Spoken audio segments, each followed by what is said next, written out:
Hey everyone, how you doing? Welcome to Jeff Talks About the unofficial beta test, the pre-pilot. I'm wearing a t-shirt, unshaven, but still I wanted to talk to you a little bit about something today. Let me just go right ahead and set that up a little bit. So, got a little bit of it's a little late, but I said I promised a review of Black Panther coming up. Oh, not Black Panther, sorry. Uh it's been a day. It was a fun day, but it's been a long day. My review of Ant-Man Quantummania. I liked it. I really did. It was a fun movie. It was not quite what the other Ant-Man movies were like. They were more heist movies. This was kind of a heist movie, but this was more of a um, starting phase for the next big thing for the Marvel movies. I'm not going to go into the plot. I'm not going to go into the story. Um, if you see it, I liked it. Paul Rudd's always hilarious. Uh, Michelle Pfeiffer kicked a lot of butt. I'll tell you that. Michael Douglas had some fun roles in here. I really did like the villain. I forgot who played his name, but the everybody knows it's Kang, um, which leads me to one of the reasons I wanted to do this today is Marvel movies and Marvel TV shows. But before I do that, I want to show you something. I'll just zoom in a little bit. If you can't see it a little bit, let me just. I got a new. Where is he? Right. That's. I can never figure it out. Captain Jake Sisko. I got one of those figures. I got a couple. You'll see maybe a couple of them. They're like 1/6. Uh, they're collectors. 1/6 size, like 12-inch, highly articulated figures. And Captain. I can never figure out. Just beta testing.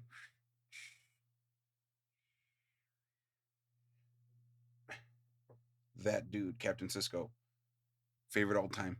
Everybody asks you, who do you like? Kirk? Do you like Picard? Everybody's like, I'm like Cisco. Deep Space Nine, hands down, my favorite Star Trek show ever. I grew up with Deep Space Nine.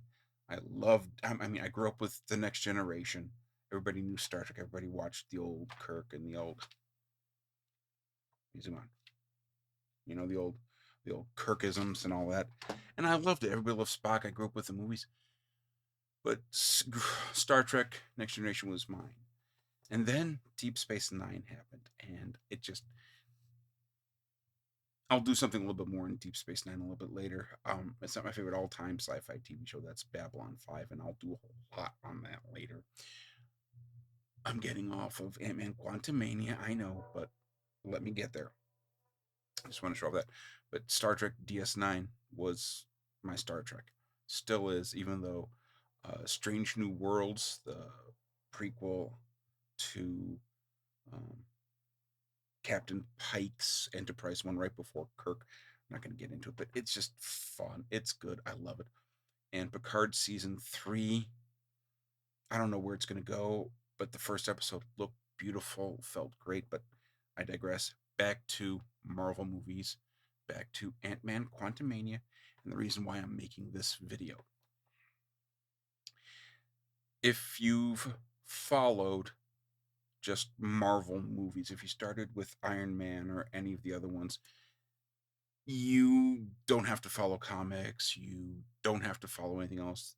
They gave you everything you needed in the first movies of everything. Like there was, if you like Iron Man gave you Iron Man's history and his, and then in the other movies like Iron Man 2, Iron Man 3, you didn't get that. But anytime they introduced a new character, you got what you needed to for the intro. So like with Iron Man, Captain America, Hulk, Thor, you got their movie origin stories. And then anytime a new character came in, you got enough knowledge of knowing who they are within the movie. Even if you've never read a comic or you've never seen another movie, you knew who it was. I mean, granted, if Thor Ragnarok, which is one of the best ones there, is your first Marvel movie, you're gonna have no clue who Loki is, who Odin is, who Thor is himself. Who's this Doctor Strange? If this was your first movie, you wouldn't know. But with Hela, the villain, you knew because They introduced her as such, and you got just her intro story. They did that with all the Marvel movies, and the best one I think that they did for any of this was Guardians of the Galaxy. I kind of knew some of the characters. I knew Drax, I knew Gamora, I'd seen some Rocket Raccoon, I'd heard of Star Lord, um, but I never, Gamora is totally different in the comics than she is in the movies. Drax is totally different in the movies than he is in the comics, but I knew of them from something else I'll talk about in another video, which ties into Guardians of the Galaxy Volume 3, which is coming out this summer. It's a lot, and as you can tell, I'm kind of excited about it because this is my jam. Even though everything here is DC, look, you've got Thor's hammer, for God's sake. I love all the Marvel stuff. But Guardians of the Galaxy, nobody knew who Groot was, nobody knew who Star Lord was. But they gave you a plausible, history and origin enough story to get them along. Because you knew this was all that you'd know about them. And even if you read the comic books like me, I know there's a lot of differences, and I don't care. I set them off. These are the Marvel comics. These are the Marvel movies. Whatever they share from one another is great, but whatever they do. But then they introduced, and all the way up through, what was it? Marvel Avengers Endgame, the Avengers Endgame. And I think, just right after Avengers Endgame, when they started up Disney Plus, I started to get a little worried because not everybody's going to know Disney Plus. Not everybody's going to watch WandaVision. Not everybody is going to watch Loki. Which, hint hint, not spoiler, would have given you a lot of information behind the scenes of what happened in Ant-Man. But just wait. Not everybody's going to watch Falcon and Winter Soldier. Not everybody's going to watch Moon Knight. Not everybody's going to watch Miss Marvel, which pains me. I still haven't finished it. Not everybody's going to watch. What was the last one they just did that was pretty good? Well, they were all pretty good. Moon Knight, Miss Marvel, She-Hulk. You're not going to watch all these. Not everybody is, because not everybody's going to have Disney Plus, and if they have, they're not going to watch them. But they're introducing a lot of things in these TV shows that might start to confuse somebody if they were just watching the Marvel movies. A way I think about this is, for me, I love Star Wars. It's hands down, like, me. I grew up with the movies. I grew up with the toys. But there's a whole generation of people who watch the Clone Wars, the TV shows, and all that. I never did. I just movies. And now I'm watching the Disney Plus shows, but all these characters that they have in there, like this, at the end of, what was that? Oh God, in Boba Fett, it was that Cade guy, the big blue guy with the big eyes. Like, oh my God, it's Cade. It's like, I never knew who he was because I never read him, and I don't fault anybody who does watch that stuff or not. But it's just there's so much backstory there that I didn't know it. I didn't get the emotional oomph. Like when they introduce, it's like, oh my God, it's this Mandalorian from, was it the Bad Batch or the Clone Wars or whatever they are. I didn't get the emotional attachment because I didn't. They did a decent job of explaining it.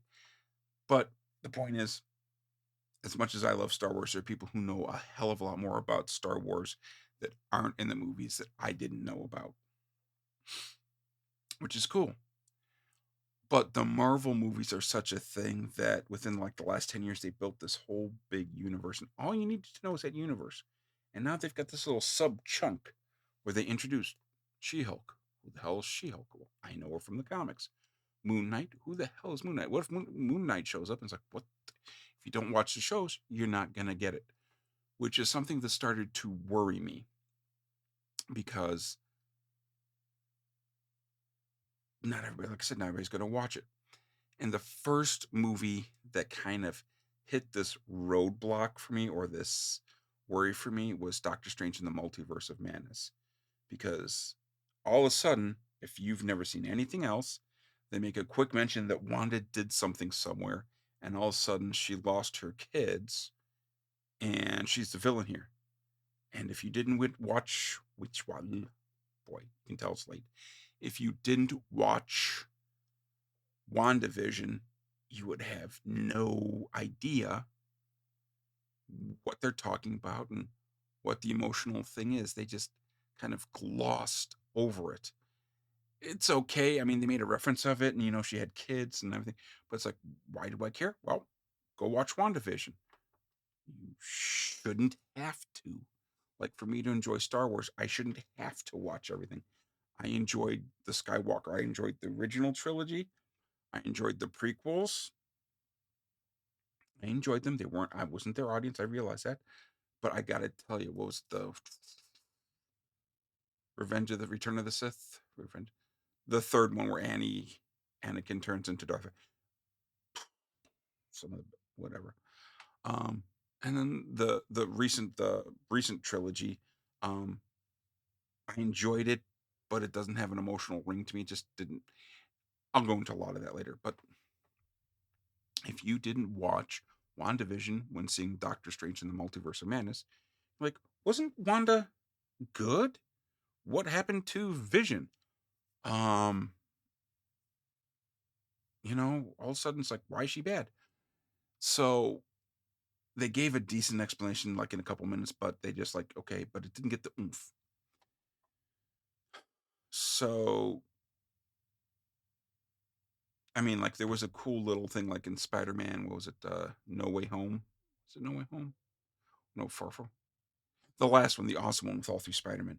All of a sudden you see Matt Murdock, whoomp, grabbing the brick, and you're like, the fans who've been watching all the Marvel movies, they cheered for when Andrew Garfield came in, the Spider-Man who had to like, don't throw bread at me. And then when Tobey Maguire came in, it's like, hi, the original. The fans who've been watching this forever cheered.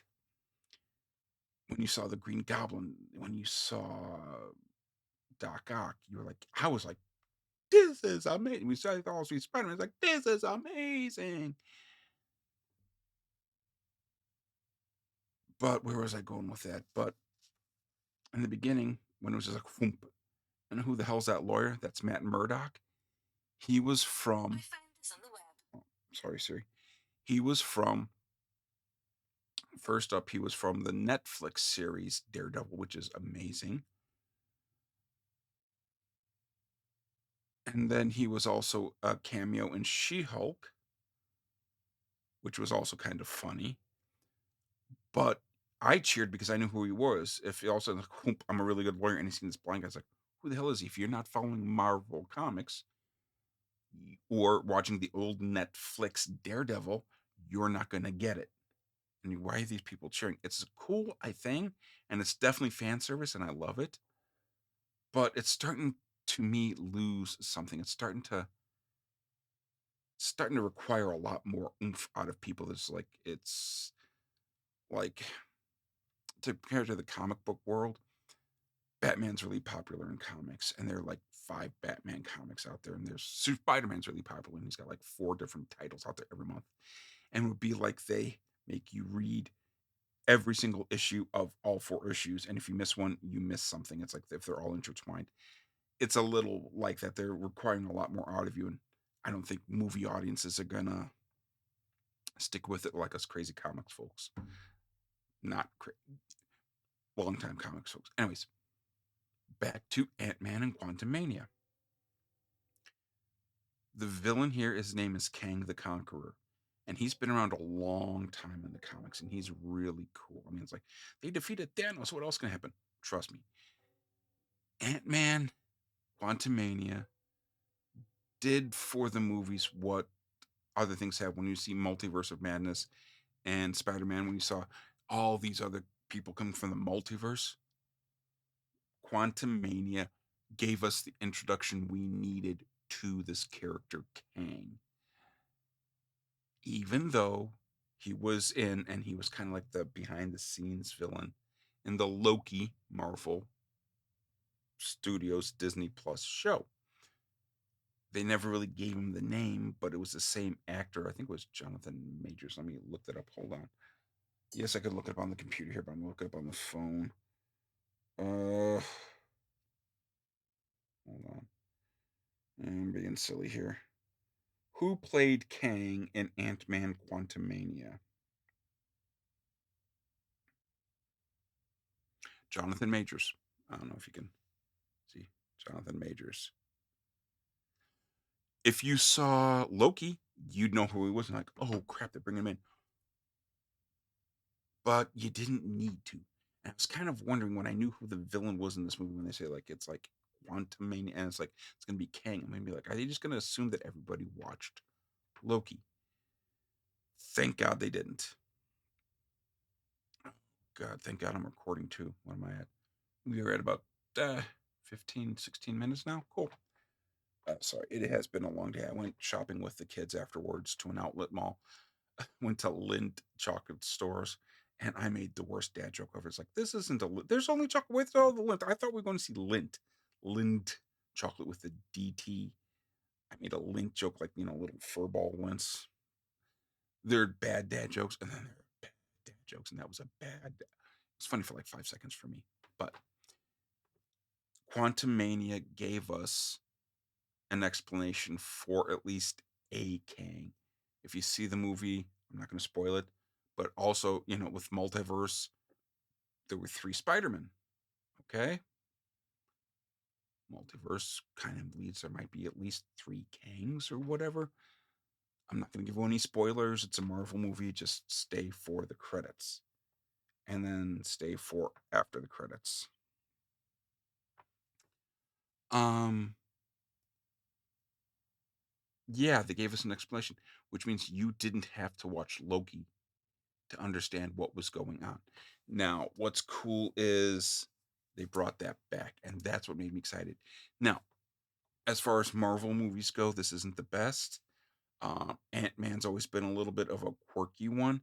This one went a little sci fi trippy. It felt more like a Guardians of the Galaxy, but not quite movie. They did a good job. I loved it. Paul Rudd is always great. Evangeline Lilly, I think, was the Wasp. Janet, was it Hope? The Wasp was awesome. Wow. Ant Man's daughter, wow. Michelle Pfeiffer as Janet Van Dyne, Hope's mom, and Hank Pym's what? Wow. Michelle Pfeiffer can kick ass still.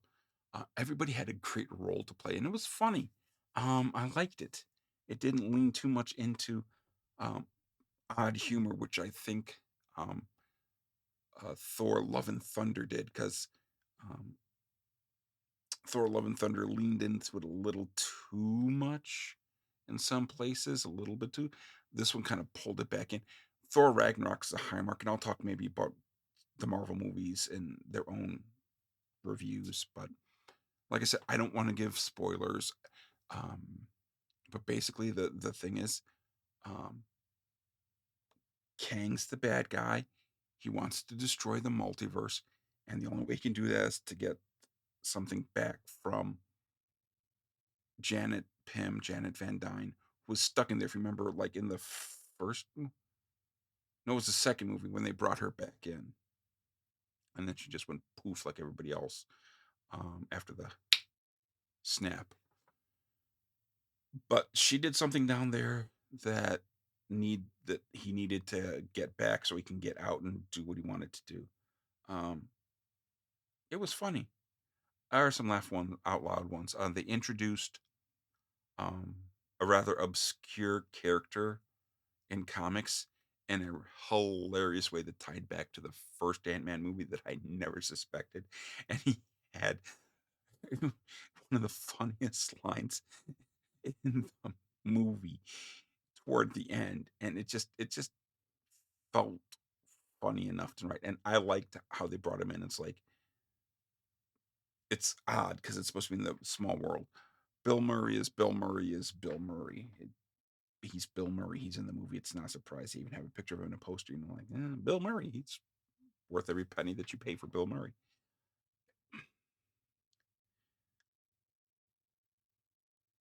It's this is leading up to something bigger, which is good.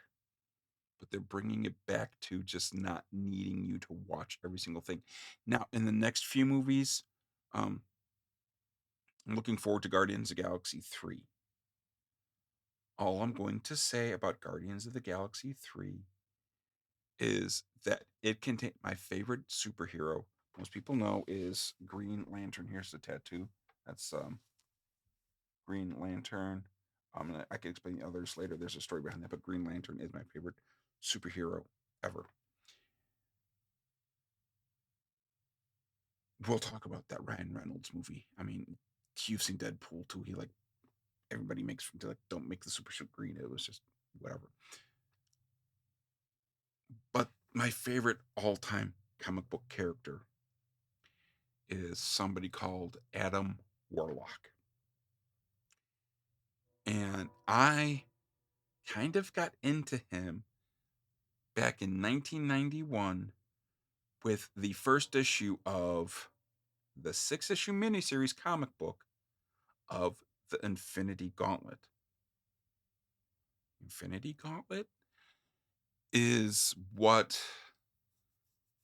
they loosely based the Infinity Stones in. Like when he went there, it was a 6-issue miniseries written by Jim Starlin, uh, and half the art by George Perez, half the art by Ron Lim. You don't need to know this is inside comics though, but an amazing story where Thanos actually did.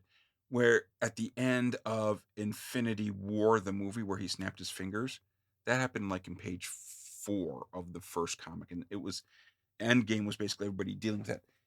Totally different in the movies, but there was a character in there that was not in the movies,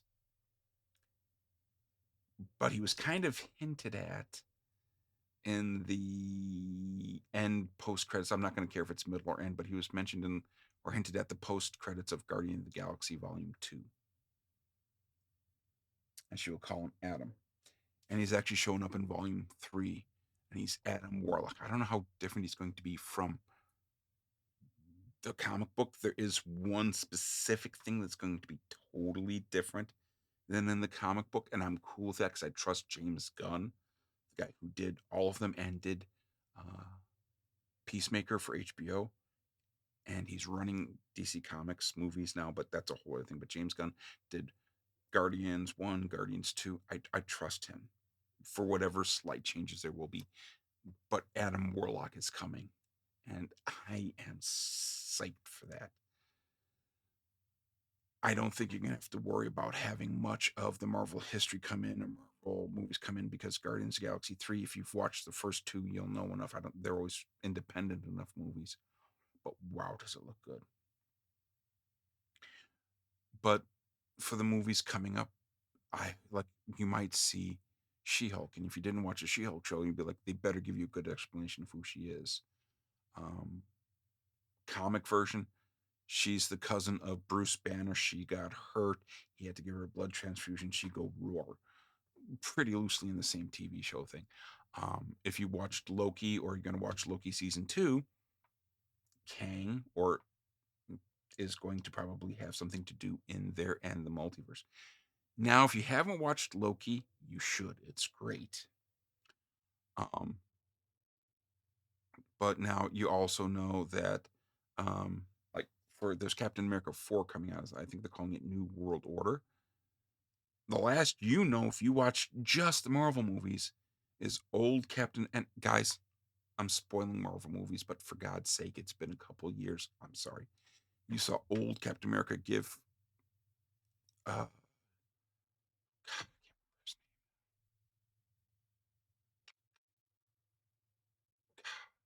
played the Falcon. Oh man, it's driving me nuts. Hold on. Jeez.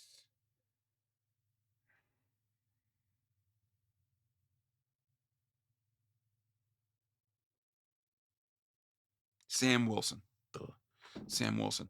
The Falcon, give him the shield, and then that's it.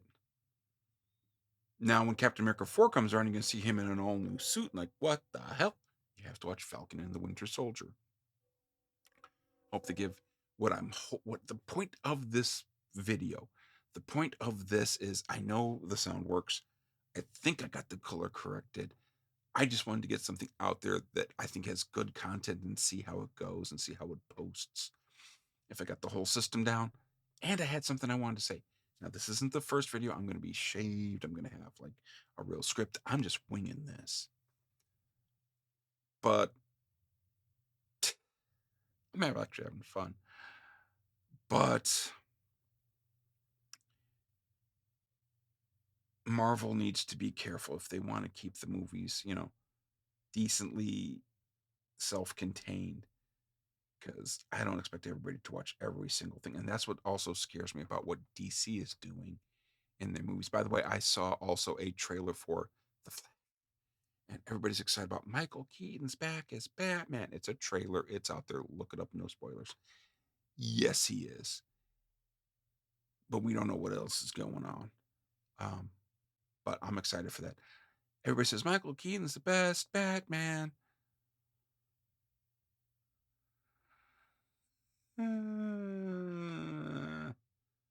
I still think that,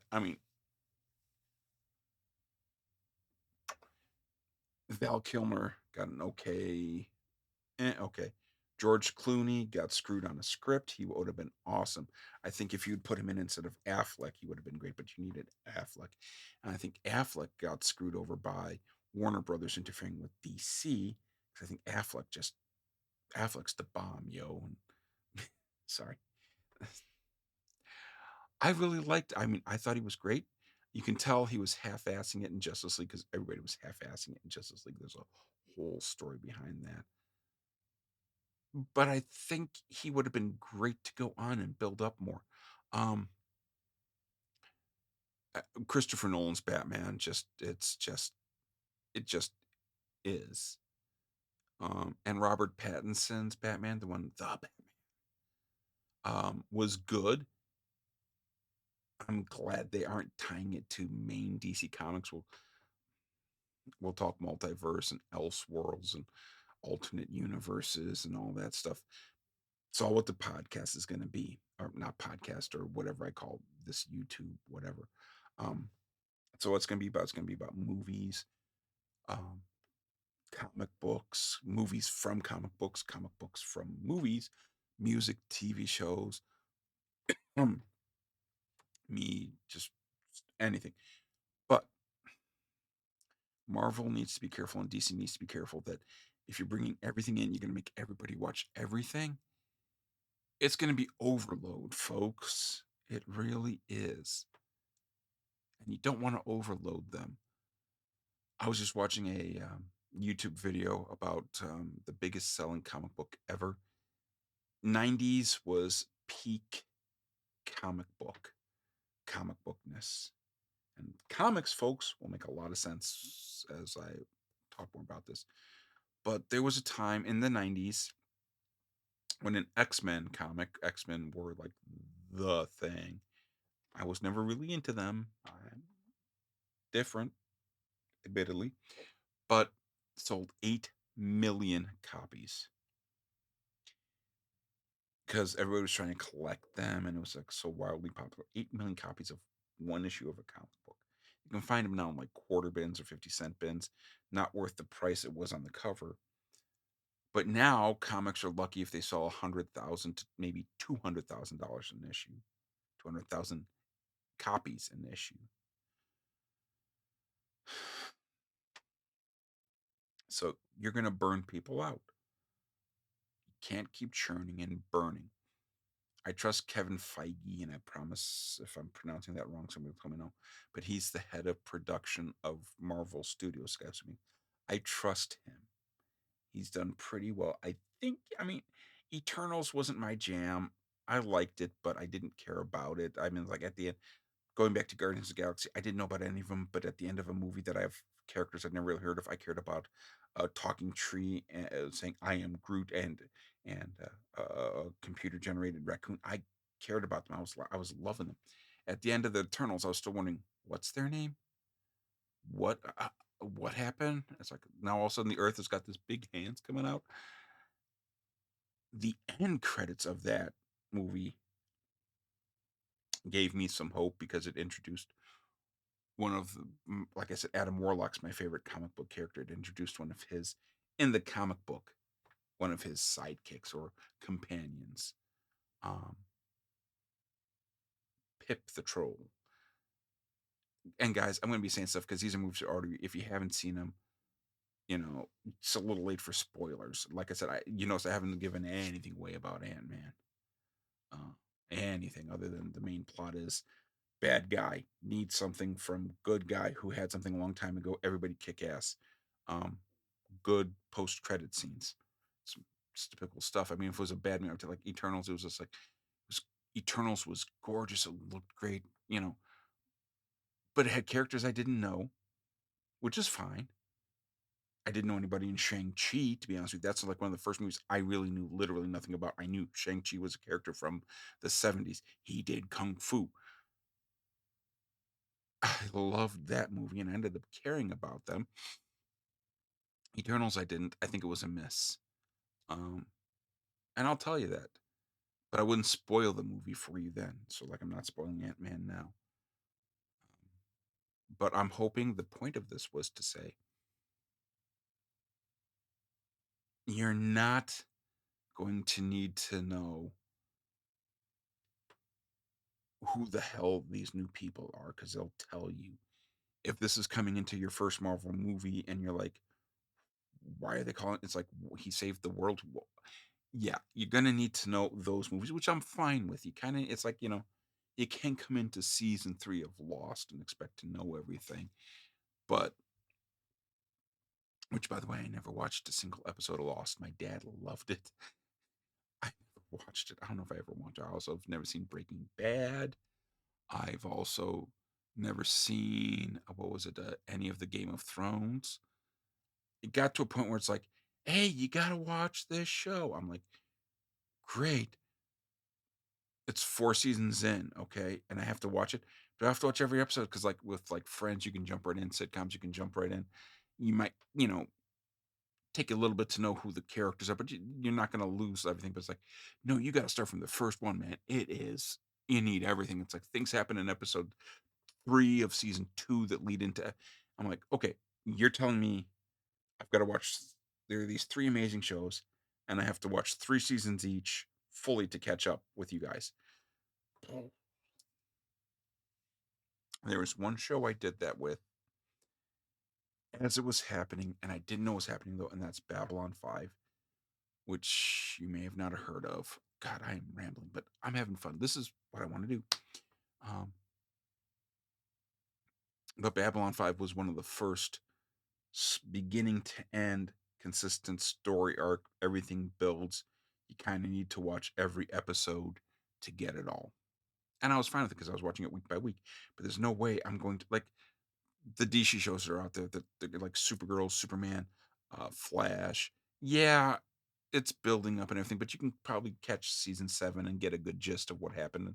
You can catch season 4 and get a good gist.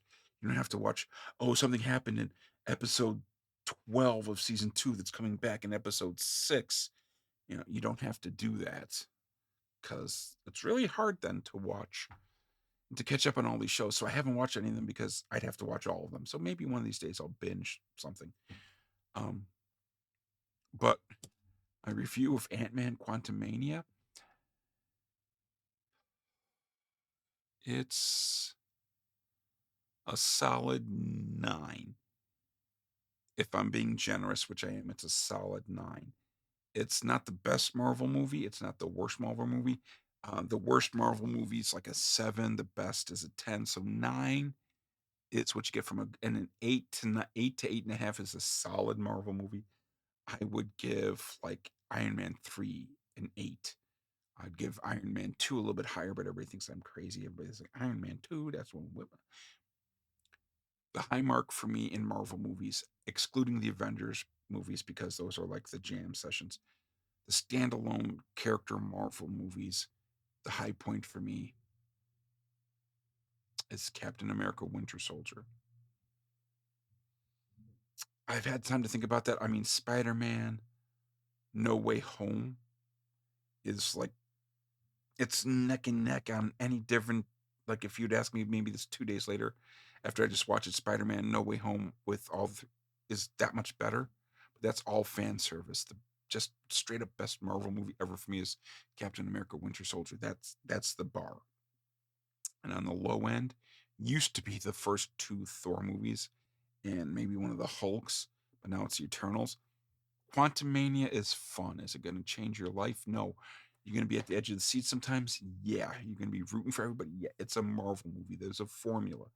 They play the formula well. The cast works well. You're going to have fun.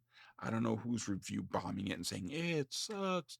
I'm sure somebody's going to come on here who's a film critic and say, well, this plot point happened and this plot point happened. My girls and I were saying something, though, at the end of the movie. It's like, what are you doing? Because something just seemed a little off. I mean, it was just like, what are you doing? You could have. It stood out enough to me to call me out of the movie a little bit. And the scene, and I'll use this as a reference, is if you've ever seen the movie Minority Report with Tom Cruise. Great movie, loved it, really ingenious idea. But there was a scene that kind of got me. And it was, again, I don't know how old movie it is, but it's an old movie. And spoiler alert, Tom Cruise gets framed. And he's a police officer. We'll just say it in simple things. He's a police officer that's in a pre-crime unit that helps arrest people who are going to be predicted to commit crimes. And he was being framed that he was going to commit a crime, so he was going to be arrested. He got fired. Okay, basically he's on the run. He's a wanted criminal, and security is based on retinal scans. Okay, when I get fired from a company, when I've gotten let go from a company, within hours, I mean, I've even had my computer locked out while I was there. Um, that's a long story, but within hours, you're locked out of your computer. Okay, and that was in the 2000s. Okay, this is 2023. You're locked out, right? Tom Cruise had his eyes replaced. They can replace eyes, so he had his eyes replaced with something else, but he kept his eyes. Just go with me here. And after he was fired or let go and was a criminal on the run, he was still able to take his eyes and do a retinal scan and get into the police building. I'm like, I get locked out within like 30 minutes of getting let go from a company. I got locked out while I was at the day. He can get in with that. This wasn't to that level of what the hell, but it was at a point where my girls and I were just like at the same time, what are you doing? Doesn't ruin the movie. But if you have a chance, it's a solid, fun Marvel movie. Paul Rudd's always hilarious. Um, as I wrote in some Facebook posts, Facebook reviews earlier about the original Ant-Man, Michael Douglas could have half-assed it. It's like, hey, I'm a living legend and I'm in a Marvel movie. No, they actually care.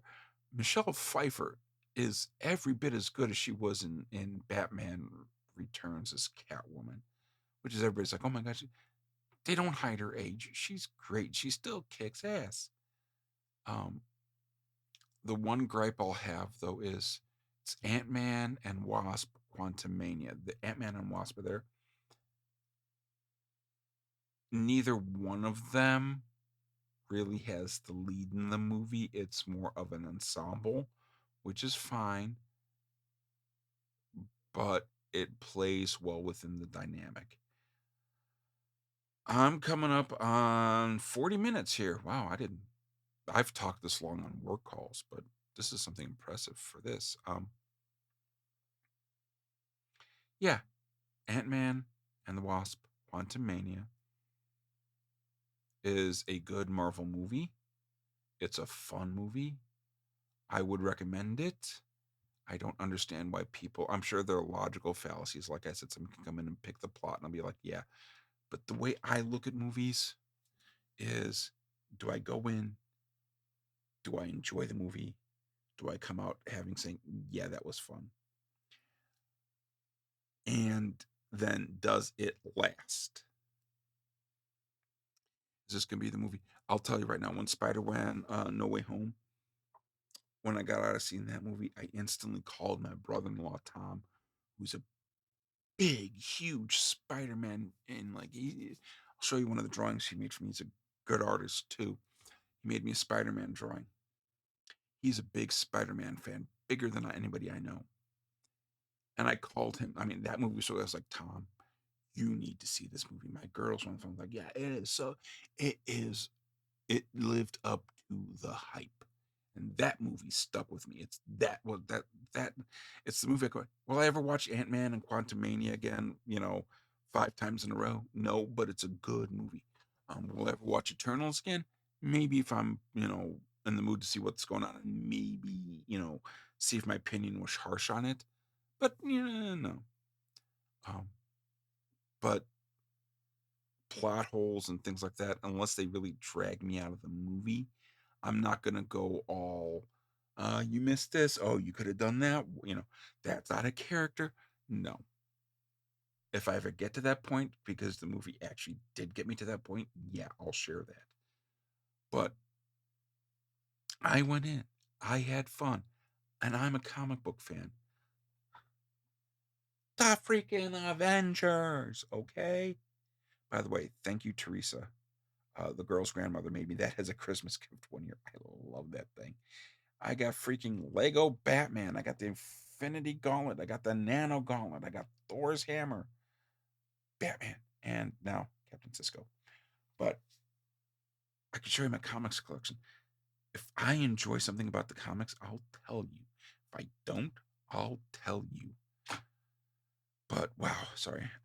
Like I said, t-shirt, late night. It is like 11 o'clock at night. Well, 11:19 now. I'll post this. Sorry, I'm looking at other things here. Trying to look on camera. That's another thing I'm trying to practice right now is my on camera. I'm not even going to watch this. I'm just going to post this. Um, but I would like to ask you all a favor. I'm going to be posting this link on my Facebook page. You probably will see it by then. If you can honestly sit through this 45-minute video, I would like constructive criticism. I would like praise. I just want your honest opinion. Am I in focus? Did I sound good? Um, do I have any quirks or ticks I need to work on? This is a hobby for me, but it's a passionate hobby, and I want to do it on the regular. Like I said, there will be times when I'll actually have maybe, just so you know, I've got my main computer right here. I've got a monitor right here. So if I'm ever looking up and down, I'm looking at scripts or something, I might have a sheet of paper just, like right underneath, something to like read off of a little bit. But most of the time, I want to be able to just talk coherently about my topic, which I now have a really good idea for what the initial episode's going to be. And it's going to be basically an explanation of why I'm doing this and what I'm going to do and what inspired me. And then I'll just start jumping into things. Um, but I want an honest opinion. I'd like to know feedback. I'm not looking for an ego boost here. I'm not looking for great job, Jeff. Wonderful, Jeff. Can't wait to see more, Jeff. If you want to say that, I'm all for it. But I also want to hear, hey, you're moving your hands too much. You're flicking your hair too much. Stop moving. You know, your hands are distracting. Um, I'm not animated enough. I want to make this entertaining. I want to get better at this. I've got the gear. I've got a good camera. I've got a good mic. I've got the sound pretty much tuned. I think I got the video tuned. So I'm making it look and sound as good as I can within a budget. Now I just got to make sure the content is good. And that's what I'm working on. So if you've watched it this long, I just want to say thank you. I'm working on a more formal sign off on this, but thank you. And please, feedback, good, bad, indifferent. I'm going to keep doing this. I'll take everything into consideration, but I want to thank you for your time uh, and listening to me talk. Rambled a little here and there, but I think that as a unofficial beta test, I think it went pretty well. So, again, thank you for your time. I hope you enjoyed it. Um, Feedback is appreciated. I'm not going to go click like and subscribe, but you know, like and subscribe. No, but just give me some feedback here on Facebook or leave a comment on the YouTube page. I don't. I just want to be able to see it. It's like, what did I do good? What did I do bad? Where can I improve? Um, what can I keep doing? Um, but to sum up, Ant-Man and the Wasp, Quantummania, fun movie. Per regulations, it is national law. You have to stay all the way to the end credits. You have to, or I will come and I will tickle you. No, I won't do that. But really, it helps. Marvel always has some fun stuff at the end of the movies. Thanks, and have a great night, or day, or whenever you watch this. Bye.